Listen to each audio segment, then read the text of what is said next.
मुंबई की तंग गलियाँ, एक झोपड़पट्टी इलाका मुंबई के उपनगर का। आज हम आपको यहाँ कुछ दिखाना चाहते हैं। एक समाज सेविका के हम घर पे आए हैं, जो काफ़ी कहा जाए कि तेज़ तर्रार है, काफ़ी विवादित भी रही हैं, काफ़ी आरोप भी लगे हैं। उन्हीं से रूबरू कराते हैं हम आपको, और पूरी जो ज़मीनी हकीकत है वो हम आपको बताएंगे। आइए, ये घर है छोटा सा, देख लीजिए आप लोग। मैं कैमरा मैन को दिखाऊंगा।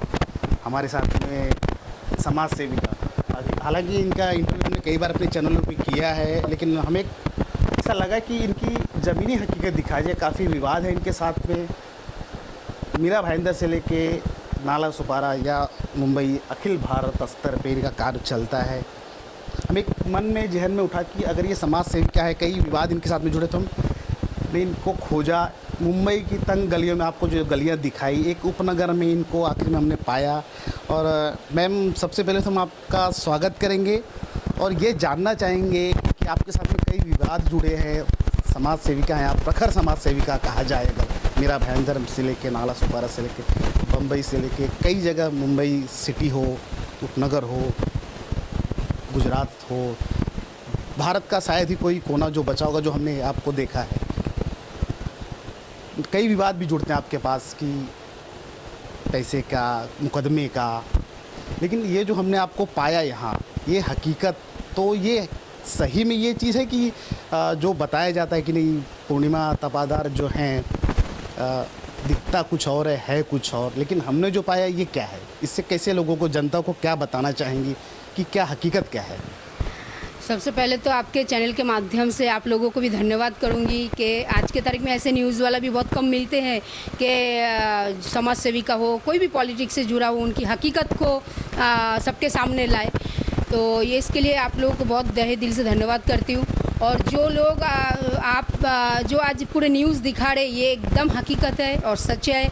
मेरा ऐसा ही जीवन यात्रा है। मैं ऐसा चौल के छोटा सा घर में रहती हूँ, और मेरा हमेशा से दिल में यही रहते हैं कि जो मेरे पास आए, जो भी व्यक्ति, चाहे बूढ़े बुजुर्ग आए या युवा ग्रुप आए, महिलाएं आए, जो भी अपनी परेशानी को लेके आए, मैं उनके साथ खड़ा हो पाऊँ और उनके न्याय के लिए मैं आवाज़ उठा पाऊँ और उनको न्याय दे पाऊँ। और सबसे बड़ी बात, उनको न्याय देते देते समाज में जो उस विषय के ऊपर मैं काम करती हूँ, समाज से उस क्राइम को भी मैं कहीं ना कहीं पे थोड़ा सा, पूरा तो मैं कंप्लीट कभी भी बंद नहीं कर सकती हूँ, मैं कहीं ना कहीं थोड़ा बहुत उस क्राइम को मैं रोक पाऊँ, यही मेरा उद्देश्य रहता है। सवाल जो मन में आता है कि आप महिला समाज सेविका बहुत महिलाएं कम देखी जाती हैं, और जो समाज सेविका जो कल्चर है हमारे इंडिया में, देखा है हमने कि बड़ी बड़ी गाड़ियाँ से उतरती हैं, बड़े बड़े उनके घर रहते हैं, लेकिन आपको देखकर ऐसा लगता नहीं कि आप एक बहुत बड़े आशियाने में हों। कैसे मैनेज कर पाती हैं? तमाम आरोप भी लगते हैं कि नहीं, ऐसा है वैसा है। देखिए, इसमें तो बहुत बातें हैं, लेकिन उसमें शॉर्ट में बताती हूँ। आज मेरा 18-20 साल का जीवन है, मेरा समाज सेवा का जीवन है, 18 से 20 साल करीब। और 18 साल तो मुझे लगता है मैंने मीरा रोड की काशीमीरा क्षेत्र में दिया है। और जो काश्मीरा क्षेत्र से लोग जुड़े हैं, कई लोगों को मालूम है, कई लोगों को मालूम नहीं है। मेरे ऊपर तो एक समय बहुत जुल्म हुआ। मैंने आश्रम खोला, उस आश्रम को भी गुंडागर्दी करके बंद करवाया गया। मेरे परिवार के ऊपर हमला हुआ, मेरे खुद निजी जीवन के ऊपर हमला हुआ। कारण एक ही था कि मैं जो बाबा साहब का नाम लेके, बाबा साहब के विचारधारा पे मैं जो एक समाज सेवा का रूप देती हूँ जीवन, कहीं ना कहीं पे वो मुझे स्टॉप कराने के लिए बहुत जुल्म हुआ। किंतु मैं उस जुल्म को भी ऐसा नॉर्मली मैं किसी के सामने अपना जुल्म जो मेरे साथ में हुआ है वो मैं कभी दर्शाया नहीं, कभी दिखाया नहीं। यहाँ तक कि प्रशासन को छोड़ के मैं कहीं किसी के पास में मेरे जुल्म का बात मैं लेके नहीं गई। मैं न्याय नहीं मांगा तो मैं संविधान के पास, प्रशासन के पास। तो बहुत लोगों को मालूम नहीं है मैं कौन से दौर से गुजर के भी आज भी मैं लोगों के लिए काम कर रही हूँ, और आगे भी करूंगी। जब तक मेरा सांस है, जब तक मैं जिंदा हूँ, मैं लोगों के लिए काम करूंगी। और 100% बाबा साहब की विचारधारा को सामने रख के, संविधान को ध्यान में रखते हुए, प्रशासन को साथ में लेके मैं काम करूंगी। बस यही मेरा मंशा है। अभी आपने बताया कि बाबा साहब के संविधान में आपकी गहरी आस्था है। आपके ऊपर अत्याचार भी हमने तो लगातार आपको कवरेज दिया है, कई बार देखा है, तो इसका मतलब ये है कहीं ना कहीं कि जो आपके ऊपर बीता उसके बाद वो लोगों पर न बीते, इसलिए आपको इस कहीं ना कहीं प्रेरित करता है कि आप आगे आएंगी। तो अच्छा, इस चीज़ में जो आप इतने जो काम करती हैं, कई खतरनाक काम जो होते हैं, हमले भी होते हैं, इस पर कई आरोप भी लगते हैं, साथ देने कोई इसमें आता है या अकेली आप कारवा ऐसे ही चल रही वन मैन आर्मी बन के? देखिए, सही बात है। मैं अभी आपको मैं छोटा सा एक बात बताता हूँ। ये 2012-13 की बात है। मीरा रोड हाट के सत्रों में मैं पूरी दारूबंदी मैंने करवाई थी।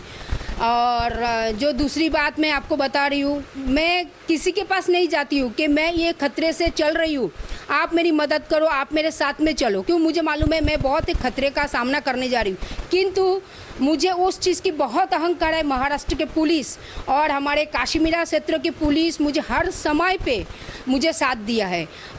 जब मेरा थाना जिला में जब डॉक्टर महेश पाटिल जी एसपी थे, उनके नेतृत्व में, उनके सहयोगिता से मैं मीरा रोड में कई जगह पे दारूबंदी करवाई थी। दारूबंदी नहीं, मतलब फिनिश करवाई, जैसे हाट केस हो गई, सिल्वर सरिता हो गई। ये सारे विषय की आपको डॉक्यूमेंट्री काश्मीरा पुलिस में मिल जाएगी, जो मैं लिखित में किया था।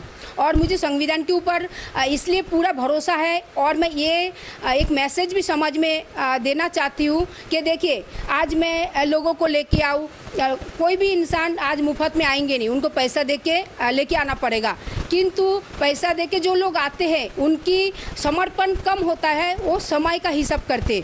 किंतु अगर वही चीज़ अगर सही तरीके से हम प्रशासन के माध्यम से समाज में काम करें, तो आगे के जेनरेशन पे बहुत अच्छा एक मैसेज जाएगा कि समाज में काम करो, बहुत अच्छा है, लेकिन प्रशासन को, संविधान को साथ में लेके करो। यह नहीं कि आप कुछ लोगों को बोलते हैं ना, पैसा दे के लेके आओ या किसी को ज़बरदस्ती लेके आओ। मैं उस चीज़ से ज़्यादा बिलीव नहीं करती हूँ। मैं ये बिलीव करती हूँ कि आप प्रशासन के माध्यम से और एकदम सिस्टमेटिक कानूनी तौर पे अगर आते हो, तो आप थोड़ा समय लगता है उसमें सक्सेस होने में, बहुत उतार चढ़ाव आता है, बहुत ठोकर खाना पड़ता है, लेकिन एंडिंग में आपको सक्सेस मिलता ही है। जाते जाते एक सवाल ये है कि महिलाओं पर जो हिसाब से अत्याचार देश में काफ़ी बढ़ा है, और आप तो महिला खुद भी हैं, आपके ऊपर भी इतना ये होने के बाद भी आप एक सॉलिड बनकर उभर के समाज में आई, काफ़ी काम किया आपने, काफ़ी लोगों की धमकियाँ भी मिली आप लोगों को, आपके ऊपर हमले भी। तो क्या लगता है कि आने वाले दिनों में शासन प्रशासन के जरिए, या आपको ऐसा लगता है कि ये चीज़ें कम होंगी या आप उसमें और तेज़ी से काम कर पाएंगी? देखिए, क्या है, बुराई जो है कभी भी ख़त्म नहीं होता है समाज से, ये एकदम सच और प्रैक्टिकल।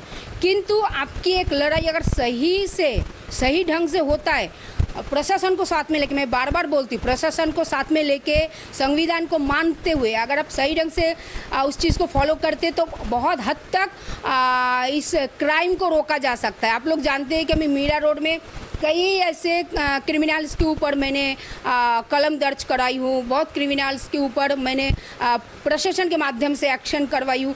मैं चाहती तो कोई भी नेता के पास जाके इन लोगों के ऊपर, लेकिन मैंने प्रशासन का रास्ता क्यों अपनाया? क्योंकि देखिए, एक तरफ से एंडिंग में जाके आपको कोर्ट में जाना पड़ेगा, एंडिंग में पुलिस ही है सब कुछ।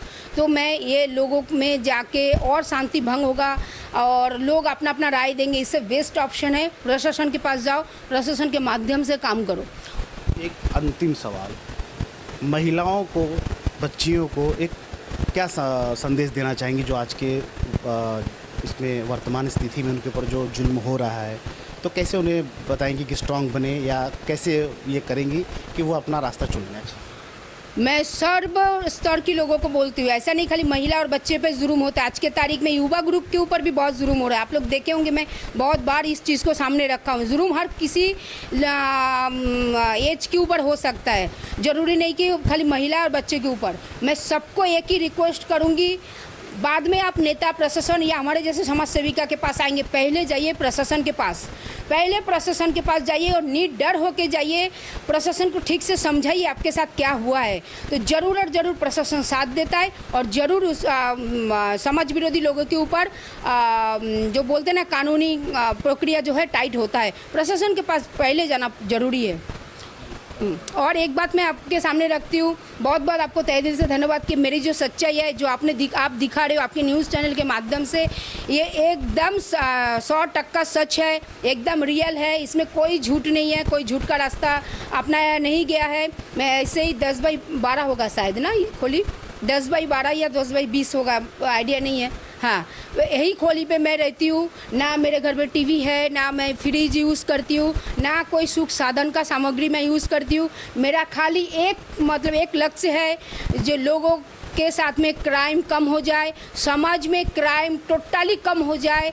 क्योंकि ये भी सच है, जिसके साथ में क्राइम होता है उसको बहुत एक समाज का एक बोलते ना एक अलग रूप के साथ में उनको लड़ाई करना पड़ता है। और आप लोग भी जानते हैं कि ऐसा नहीं है कि मेरे साथ भी नहीं हुआ, मेरे साथ भी काफ़ी जुल्म हुआ एक टाइम। लेकिन मैं जो बाबा साहब का एक नाम है, उनका जो विचारधारा है, मैं बहुत ज़्यादा तो नहीं जानती बाबा साहब की विचारधारा, लेकिन जितना मैं पढ़ी हूँ उसी को एकदम बोलते ना अंतरात्मा में उसको पूरा अंदर ले आ उस विचारधारा को, और उस विचारधारा पे मैं चल रही हूँ। लोगों के लिए काम करती हूँ। जो भी मेरे पास आते हैं, मेरा ऑफिस है दहीसर केतकीपाड़ा में, जो भी लोग मेरे पास आते हैं मैं उनके लिए लड़ाई देती हूँ। और उनका विषय अगर सामाजिक से जुड़ा हुआ विषय है तो उस विषय को मैं उठाती हूँ लोगों के सामने कि इनके साथ ऐसा हुआ है, मेरे साथ ऐसा हुआ है, या और किसी के साथ ऐसा हुआ है, लेकिन ये समाज में ना फैले करके। धन्यवाद। तो ये थी पूर्णिमा तपादार जी, एक प्रखर मुखर समाज सेविका, महिलाओं के हित के लिए जो हमेशा जूझती रहती है। कई मौक़ों पर हमने इनको देखा है, इनका कार्य देखा है। प्रियंका गांधी जी का एक स्लोगन आया था बीच में, लड़की हूँ लड़ सकती हूँ। ये काफ़ी सूट करता है इन पर कि महिलाएं भी किसी से कम नहीं हैं। अपराध अगर होगा, पूर्णिमा जी जैसे लोग काफ़ी अभी भी समाज में हैं। और दूसरी चीज़ ये हमने जो देखा इनका मुंबई के जो उपनगर के गलियों में, तंग गली है, जैसे हमने आपको दिखाया, 10 बाई 10 का ये कमरा होगा, झोपड़पट्टी का एक इलाका है। यहाँ से इनकी सारी जीवन है जो यहाँ रहती हैं। बहुत ज़्यादा सुख सुविधा तो यहाँ नहीं लग रही है, लेकिन उसके बावजूद लगता है कि इनमें हौसला जो है वो कूट कूट के भरा है। ऐसे लोगों की कार्यशैली को सलाम है। और एक अपील रहेगी कि ऐसे लोगों के हौसला अफजाई की जाए। सच्चे कार्यों को अगर कहीं न कहीं ये जो चाहिए उनको, उसकी एक रसीद होती है जो वो मिलनी चाहिए। और पूर्णिमा तपादार उस चीज़ में एकदम फिट बैठती है। कैमरा पर्सन रफ़ीक खान के साथ मैं सुभाष यादव, प्रथम न्याय, मुंबई।